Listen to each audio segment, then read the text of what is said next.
Bon, merci beaucoup de cette invitation. J'ai donc la tâche d'introduire en répondant pour ma part à la question posée pourquoi j'ai signé la pétition Touche pas à ma Z. Voilà, alors je pourrais répondre très très vite. Quand j'en ai eu connaissance, il m'est apparu que ça allait de soi. Bon, voilà, puis j'aurais fini. Bon, je vais essayer de développer un petit peu au-delà pourquoi ça allait de soi pour moi. Au fond, ça allait de soi parce que c'est à mes yeux rien de plus que tirer les conséquences de ce que la sociologie nous apprend du fonctionnement du système scolaire. Bon, alors je vais essayer de développer encore un tout petit peu, voilà, mais brièvement. Oui, Ça marche pas? faut parler, Faut parler plus fort peut-être, oui, ou parler plus dans le micro. Je vais donc, dans un court exposé, essayer de développer un tout petit peu ce propos, en essayant donc en 3 temps de dire ce que la sociologie que je pratique du moins a à dire du système scolaire et qui m'invite à signer cette pétition. D'abord, donc en 3 temps, le premier ce sera à propos de la démocratisation du système scolaire. Bon, c'est un thème rebattu, usuel. Qu'est-ce que la sociologie peut bien dire de la démocratisation du système scolaire? Alors, ça pourrait être très très long, on pourrait faire de l'histoire. Je vais le faire en survol très très rapidement pour pas abuser de votre temps, puis je crois en disant quand même l'essentiel. D'abord, évidemment, parler de démocratisation par rapport à un siècle, voilà, par rapport à un siècle écoulé, c'est évidemment pas faux. On a assisté de fait au cours du siècle dernier à la diffusion progressive de l'instruction qui peut s'évaluer à travers la croissance des taux de scolarisation, à travers la croissance des taux de bacheliers par génération scolaire, de sorte que l'accès au lycée est devenu progressivement l'horizon scolaire dit normal des collégiens. Bon, c'est le premier aspect sur la démocratisation. Le deuxième aspect, c'est que voilà, cette tendance que je viens de décrire s'accompagne de la persistance d'inégalités scolaires. Vous savez tout ça, mais enfin c'est bien de le rappeler. Peut-être avec 2 moments, peut-être importants, que je signale pour mémoire. En 1930, on établit la gratuité de l'enseignement, de sorte qu'à la sélection par l'argent antérieure se met en place une sélection dite par le mérite, voilà, ou par les aptitudes, comme on a dit longtemps et comme on dit encore d'ailleurs. Et ce mouvement s'accompagne aussi d'une ségrégation de fait maintenue entre ce qu'on a appelé l'école des notables et l'école du peuple, et ça va durer comme ça très longtemps. En 1975, voilà une autre date importante dans cette histoire, celle de la mise en place du collège unique. Bon.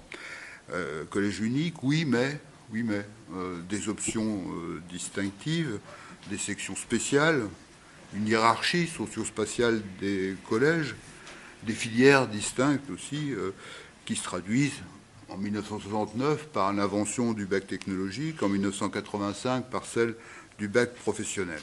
Voilà, donc vous voyez deux aspects qui me semblent résumer assez bien cette histoire. D'une part, oui, quelque chose qui ressemble à la démocratisation, et d'autre part, le maintien des inégalités scolaires, voilà, qui s'élèvent en quelque sorte vers le haut. Françoise Evrard disait ça dans un article assez célèbre en son temps, qu'il y avait une espèce de translation, en quelque sorte, des inégalités scolaires. C'est-à-dire qu'elles sont conservées, mais à l'étage du dessus, quoi, grosso modo, pour faire simple. Voilà, et ce qu'elle disait, là, il y a déjà une vingtaine d'années, je crois, reste tout à fait vrai dans les statistiques dont on dispose. Alors, deuxième temps de mon exposé, c'est, mais comment alors est-ce qu'on peut bien rendre compte de ces inégalités scolaires persistantes? Il y a longtemps que les statistiques scolaires, en tout cas depuis qu'elles existent, mettent en avant ou constatent l'élimination scolaire différentielle des enfants en fonction de leur origine sociale. Mais bon, quels sont les mécanismes qui déterminent l'élimination continue des enfants issus de classes populaires? Par rapport à ça, je crois que bon, le livre fondateur de Bourdieu et Passeron, Les héritiers, puis suivi un peu quelques années après de la reproduction, a joué un rôle, je crois, tout à fait central. Bon, il remettait en cause la vision enchantée de l'école méritocratique, celle dont je parlais tout à l'heure, et égalitaire. Bon, tous à égalité, bon, et on est trié en fonction de son mérite. Il remettait en cause ce qu'ils appelaient l'idéologie du don, des aptitudes, comme on voudra, et ce qui va avec une certaine forme de racisme de l'intelligence, en quelque sorte. L'idéologie du don, après tout, elle voudrait qu'il y ait des individus dont les faits, en se penchant sur leur berceau, ont attribué l'intelligence, et d'autres, beaucoup à certains, un petit peu à d'autres, et pas du tout aux malheureux qui se trouvaient dépourvus. Bon, voilà. Elle remettait en cause, enfin, l'explication économique qu'avait cours à cette époque-là. L'inégalité des chances tiendrait à l'inégalité, qui est évidemment pas fausse, de la distribution des ressources économiques.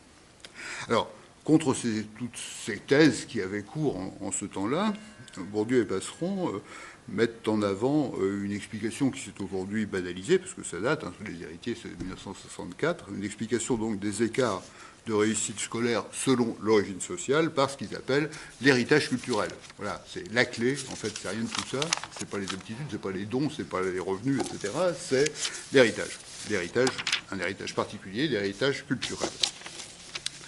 L'inégalité culturelle, et en particulier l'inégale maîtrise de la langue scolaire, ça c'est très important, est, selon eux, je schématise bien sûr, je résume très brièvement, est au principe de l'inégalité des réussites scolaires. Voilà, la clé toute simple qu'ils mettent en avant.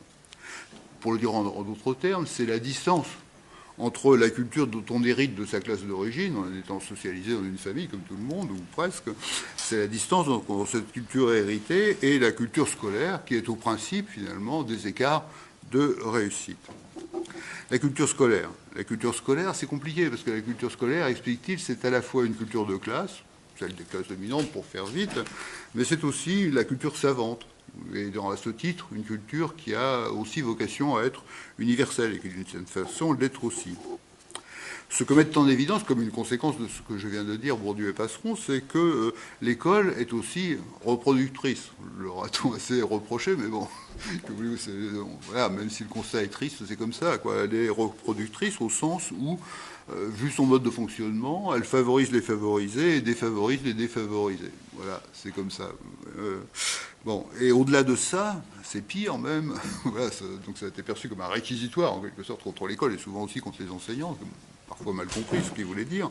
L'école légitime les inégalités en transformant des inégalités de fait, celles des héritages, en des inégalités de mérite, en transformant un héritage social en un don. Voilà. C'est-à-dire, s'il est vrai que l'école fonctionne à l'idéologie du don, ou du mérite, ou des aptitudes, etc., bon, c'est ça que ça donne, quoi. De fait, elle légitime, en quelque sorte, des inégalités de fait en des inégalités d'une autre nature, des inégalités qu'on peut dire naturelles. Ce faisant, elle produit ce qu'on peut appeler une sociodicée des classes dominantes qui se trouve légitimée en quelque sorte par l'école, puisque voilà, les dominants peuvent se dire ah ben c'est parce que je suis bon que je suis dominant, quoi, hein, l'école l'a dit, quoi. Bon, voilà, je le prouve. Regardez les diplômes que j'ai et tous les concours que j'ai réussi.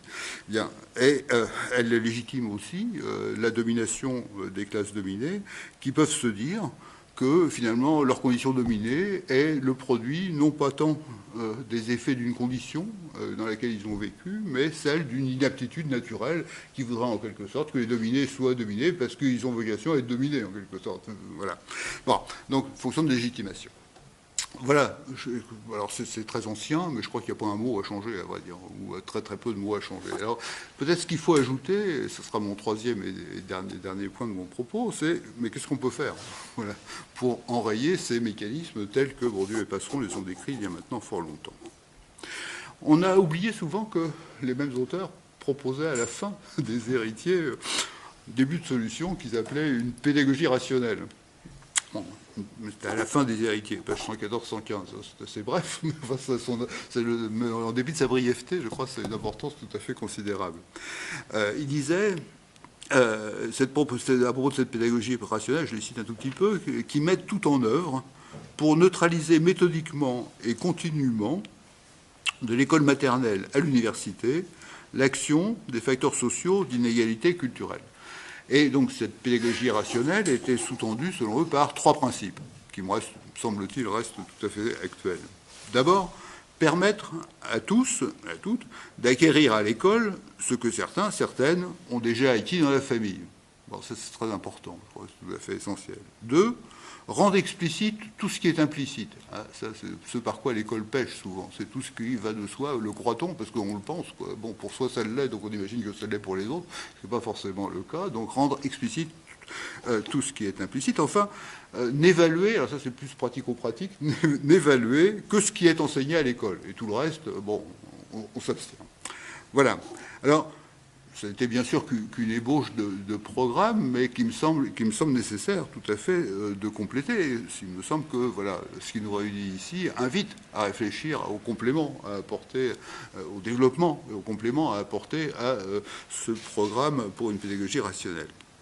Au fond, alors tout simplement parce qu'il me semble que pour acquérir à l'école, je cite un de nos auteurs, que pour acquérir à l'école ce que certains ont déjà acquis dans la famille, à commencer par l'apprentissage de la langue scolaire, vous savez, ceux qui réussissent le mieux à l'école, hein, c'est des enfants d'enseignants.